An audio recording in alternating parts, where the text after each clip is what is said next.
It's beginning to look a lot like Christmas. Soon the bells will start, and the thing that will make them ring is the carol that you sing right within your heart.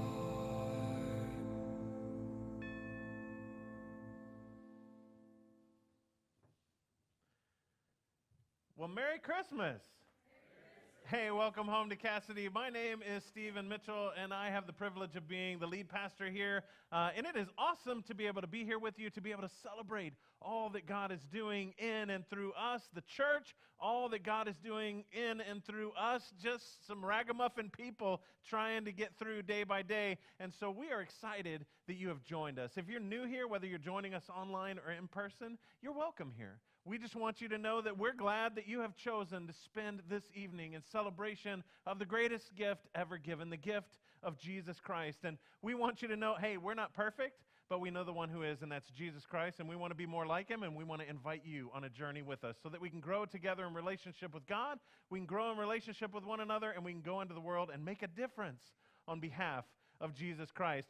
I don't know if you know this or not, but it's Christmas Eve, and I'm pretty excited about Christmas Eve. You know, this is the time we get to talk about Mary and Joseph and baby Jesus and the manger, star in the sky, all kinds of things like that. All of those normal things that we talk about at Christmas, the things that are just typically a part of our Christmas story. If you've grown up anywhere in the United States, you have heard this story at one point in time or another. Maybe you didn't believe it the first time you heard it, but over time it just becomes common. It becomes the story that's associated with this time of the year. What we've been trying to do is we've been trying to talk about the unexpected nature of what the first Christmas really was and the unexpected nature of what every Christmas really is. And we started by saying, hey, there's a lot of people in this Christmas story. There's a lot of people that don't belong in the Christmas story, people from the wrong side of the tracks, people that don't seem like they should play a part in this story that God is unfolding for us, and yet that's exactly the people that are invited to be a part of the story. We talked about possibilities where people had a possible change in decision, where Mary was given the invitation, hey, do you want to be a part of this? Joseph was given the invitation, hey, you don't have to leave Mary. She didn't do anything wrong. Stick with her. And the places that they came from, on top of all of it, none of it made sense. None of it was expected. It was totally unexpected. But this year, for us, for each and every one of us, one of the main pieces about Christmas is we're going to talk about tonight, about the gift of Christmas. And it's the giving season. We all know what's going on at Christmas. Who likes presents? Let's show a sign of hands. Who likes presents? Actually, who doesn't like presents? You can go ahead and raise your hand. That's a lie. Everybody likes, nobody expected to be called out from the front. It's good. Everybody likes presents. We all like presents, and receiving presents at Christmas is amazing. We enjoy it. I don't know about you, but on Christmas morning, I'm still like a 6-year-old. I'm super excited. I'm like, okay, when do we get to open presents? Waiting for that one family member that's going to arrive so that we can tear into the presents because I love it. But what I know for a fact is I also love giving presents. As a matter of fact, I remember the very first Christmas present I ever gave. My guess is you probably do too, that you do as well. But I was in kindergarten, and I had my big boy pants on, and I had just gone to kindergarten. I was in real school for the first time ever, and they had turned a closet into the Christmas shop. And so I went into the Christmas shop, and I could see there was all kinds of stuff. And so I went home. I was like, Mom, I need some money to buy you a Christmas present, right? Can you fund me so I can get you something nice? I promise it's going to be great. And so my mom gave me some money so that I could go and buy my mom and dad a present. And so I went back in to the Christmas shop, and they had like this snow globe, this glass snow globe thing. And I was like, that's a great thing for my mom. And then my dad, they had a hammer. It was about this long, not the most effective hammer ever. But what was cool about it, y'all, is it had a screwdriver inside the bottom of it.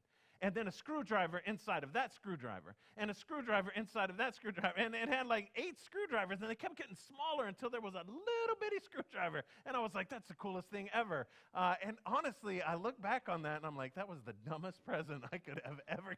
Like, my dad was like, oh, I will treasure this. It's the best present ever. But I remember that moment of I had opened my presents, and I was ready for them to open their present. I couldn't wait to see what their reaction was going to be. I couldn't wait to see how they were going to respond to the gift that I had given to them. So my dad, over the top, my mom, over the top, and it was great. It was great. And I felt like I was a pretty accomplished gift giver. And then 2 years ago, something happened, y'all. I got married. And my wife's love language is giving gifts. So I learned that I was a pretty terrible gift giver because my wife starts planning the Christmas presents December 26th. She's like, okay, what can we get them for Christmas next year? And I'm like, well, we just gave them Christmas presents. It's crazy. I don't know. Why do we have to do this? But she watches the conversations that she has. And if anybody says something like, oh, I wish I had this, she writes that down. She has a sticky note of possible Christmas things for every person that she wants to buy Christmas. Not just one sticky note. Like, it's all over the place. She really has a thing for sticky note. Maybe that's what I should give her for Christmas. Anyway, Amy's love language is giving gifts, but she doesn't leave it at, I'm going to give some gift cards. I'm the king of gift cards. I can get fancy gift cards. I can get funny gift cards. I can get gift cards that make everything better. But my wife is like, gift cards are lame. And so now I know that my gift giving is lame. And so we have upped our game. And now, what's interesting is we talk about it. We're like, hey, what do you think so-and-so would like? Well, I think this. And she's always right, so I'm just going to go with that. Plus, I'm getting points as this message continues on. So it's all good. She's always right about this. And so we have this conversation, and she pretends to listen to me and then makes her own decision anyway. But it's good because then when you open the Christmas present, it's not just like a gift card and, what can I do with this? I can think of some things I need or some things I'll do. It's something that is meaningful and meant specifically for that person. Something that really is overwhelming, and it's special to them. And that's what I love about Christmas is I've regained in the past 2 years, I've recaptured this desire to really plan and think about what can we do? How can we bless people? How can we touch them in a way that makes a difference? How can we give from our heart? And that's what's really transformed in my life over these past 2 years. And what is interesting about this is constantly all of us, it makes sense that we want to give gifts around Christmas time because we have received one of the greatest gifts, not one of, the greatest gift ever given. We've received the gift of Jesus Christ, that God chose to become one of us and to do life alongside us, to share life with us so that we might have a way to be reconciled with God, so that we might have a way that we could come into real life, so that we might experience true life, maybe for the very first time. So this year, as we read that common Christmas story, the one from Luke's gospel where we've read about it maybe year after year after year, and some of us have read it for 95 years, and some of us, this is the first year we get to read the Christmas story. But let's all listen to it as if it was the first time that it was ever read to us. And so it was that while they were there, Mary and Joseph there in Bethlehem, the days were accomplished that she should be delivered. And she brought forth her firstborn son and wrapped him in swaddling clothes and laid him in a manger because there was no room for them at the inn. And there were in the same country shepherds abiding in the fields, keeping watch over their flocks by night. And lo, the angel of the Lord came upon them, and the glory of the Lord shone round about them, and they were sore afraid. The angel said unto them, Fear not, for behold, I bring you good tidings of great joy, which shall be to all people. For unto you is born this day in the city of David a Savior, which is Christ the Lord. And this shall be a sign unto you. Ye shall find the babe wrapped in swaddling clothes, lying in a manger. And suddenly there was with the angel a multitude of the heavenly host, praising God and saying, Glory to God in the highest, and on earth peace, goodwill to men. And it came to pass, as the angels were gone away from them into heaven, the shepherds said to one another, Let us go even unto Bethlehem, and see this thing which has come to pass, which the Lord hath made known to us. And they came with haste and found Mary and Joseph and the babe laying in a manger. And when they had seen it, they made known abroad the saying which was told them concerning this child. And all that heard it wondered at those things which were told to them by the shepherds. But Mary kept all these things and pondered them in her heart. And the shepherds returned, glorifying and praising God for all the things they had heard and seen as it was told unto them. See, friends, it's a very familiar story. We've heard it more and more and more. The longer we've been around, the more we've heard it. Every year we hear it multiple times. We hear it. But the reality of what happened that night was totally unexpected. I mean, the Jews expected a Messiah. They expected an anointed one. They expected someone like Moses, a person who would come into their midst, that would lead and guide them, that would share with them a way to go forward, that would share with them a way to break out of the brokenness that they were in, a way to make a difference. But instead, there was so much more. There was so much more that was going on at that moment, because it was Jesus, God himself, who chose to come into the world and through the world bring about a rightness for all of us. John's gospel says this, In the beginning was the Word, and the Word was with God, and the Word was God. The Word in this story is Jesus. In this introduction, in this poem that John writes, he's saying, in the beginning was Jesus, and Jesus was with God, and Jesus was God. And then he continues, the Word became flesh and made his dwelling among us. We have seen his glory, the glory of the one and only Son who came from the Father, full of grace and truth. The reality of what happened that first Christmas is that God himself chose to be one of us. Chose to leave his glory behind and to squeeze himself into a tiny baby, into an infant that needed care and burping, that needed diaper changes and cleaning, that needed to learn how to eat and walk and talk. God chose to do that so that he might become one of us, so that he might walk in life with us. And it gives us a new meaning to Emmanuel, God with us. In the past, God with us was like, oh, it's God's presence or God's power or God's provision or his Spirit. But now it was God himself as a person. The Son became human and came into the world so that we might get to know him. I mean, he was an average-looking man. Actually, he was a man, a certain height, certain hair color, probably not the golden blonde that you see on the pictures, but that's okay. He weighed a certain amount, and he had certain facial features. The eternal being who created everything came to be a man. Before that, he was a baby, and before that, he was a fetus in his mother's womb. Can you imagine? Can you imagine what that is all about? I don't know how you read your Bible, but mine I like to give voices to other people that aren't always the main characters in there. I just imagine Jesus and the Father having a conversation with the angels, trying to lay out their plan for salvation for humanity. Here's what we're going to do. I'm going to go. Jesus is going to go, and he's going to be a baby. And the angels are probably like, oh, that's not a great idea. like, why would that be a good idea? You mean you're going to go, the creator of all things is going to go and be held in the arms of the created? That doesn't make any sense. I can't understand it. I can't fathom it. And my guess is that's not really how it went, but I like to imagine things like that. So I think that helps me to understand the reality of what happened in that moment, that it was so mind-boggling and so different.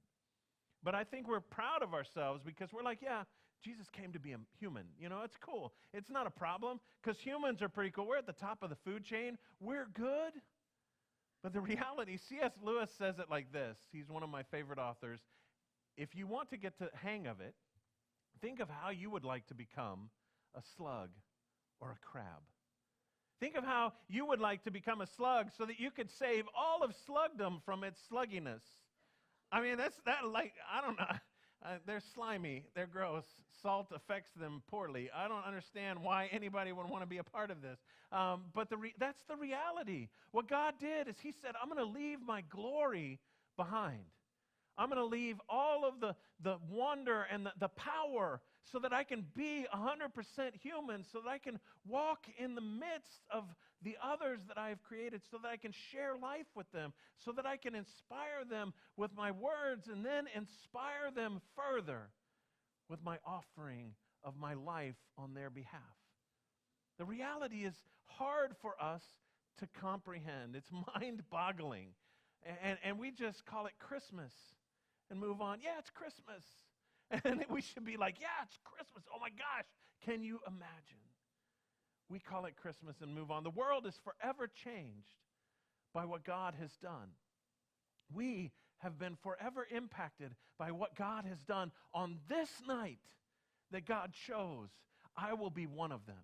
On this night that God gives us the gift of himself. And what's great is just like my wife who plans and prepares for Christmas, so God had planned and prepared for this gift. It wasn't a last-minute Christmas gift. He wasn't like, what are we going to do this year?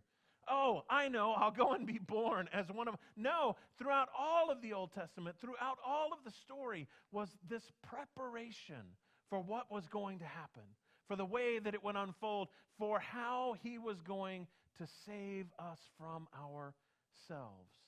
The moment, we call it incarnation, when God became human, and it was from the beginning, before there was time, before we had even an inkling that we needed him, God was planning to rescue us, and he knew just how and when he would do it. The prophets paint picture after picture of God's understanding of how he's going to do it.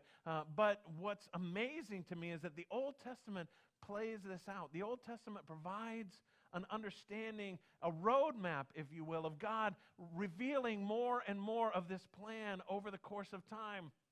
You see, there was a forefather, one of the patriarchs, named Abraham. Abraham was a shepherd. He had a little flock of animals, and God showed up, and God was like, I'm going to bless you if you follow me, and I'll be your God, and you'll be my guy. And Abraham was like, okay, that sounds good. God said, all right, we're going to go. And Abraham said, where are we going? And God said, I'll let you know when we get there. And Abraham said, okay, because Abraham was crazy, and he took off. But God made a covenant with Abraham.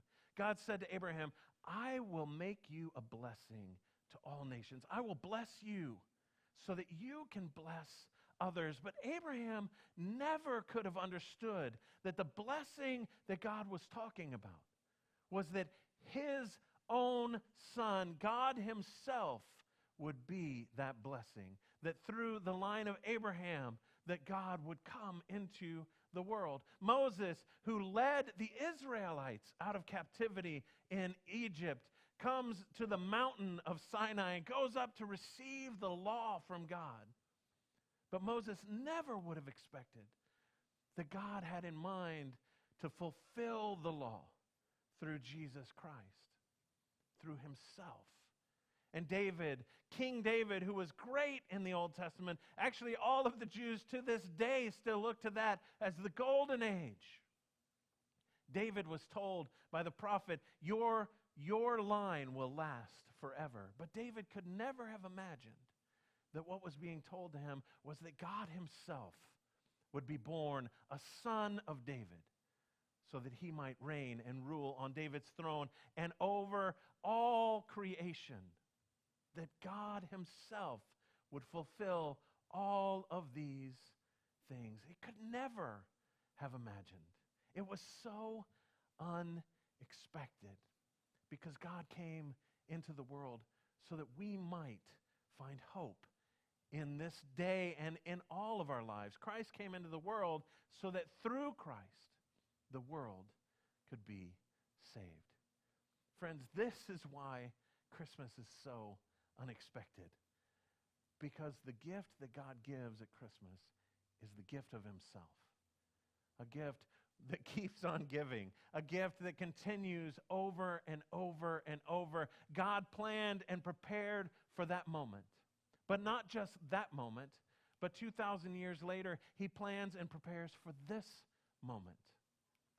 So that you might know that God is here for you as well. You see, Jesus says, I want to give you all that I am. And the hope is that that is what you will receive. You see, I was, if you don't know anything about me, then I'll share this. I grew up outside of the church. I didn't give a rip about Jesus. I didn't think it made any sense. I thought it was dumb until it wasn't. And when I had my experience with God, I remember that first December, I went to church for the first time on Christmas Eve, and I experienced my first ever Christmas, where my heart was alive, where I came to life, where I knew without a doubt that my God was there for me, and that he has offered his life for me, that I might be forgiven and that I might find new and true life. And that's what Jesus offers to each and every one of us. And if I had a Christmas hope for each and every one of us, a Christmas wish, if I could have my Christmas wish, it would be that every one of us would experience that. That we would be able to experience the presence of God so profoundly that we knew that he was right there with us. That we would experience the presence of God so deeply that we would understand all that Christmas entails. That it is so much more than just a cool holiday to buy presents. That it is a time when we can experience life in a way that we never have. New life, real life, abundant life. Don't be content and sit back and say, oh, it's just another Christmas. I mean, the reality of the question is this: how can you stay content with just a nice Christmas when God chose to give you his kingdom? You see, the gift of Jesus isn't just, I'll make you forgiven. It's that he says, I love you so much, I want you to be a part of my family.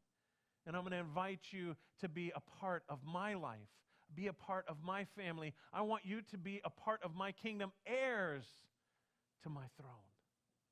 And that is what we have become in Jesus. This is what we are offered in Jesus. We could be different. We could be different individually. We could be different for our family. We could be different for our friends. We could be different as a community. We could be different in our world and make a difference in the name of Jesus, sharing love and grace with all of those we encounter. And as unexpected as this is, God himself is here for each and every one of us, for you and for me. So let us come and see what God has done.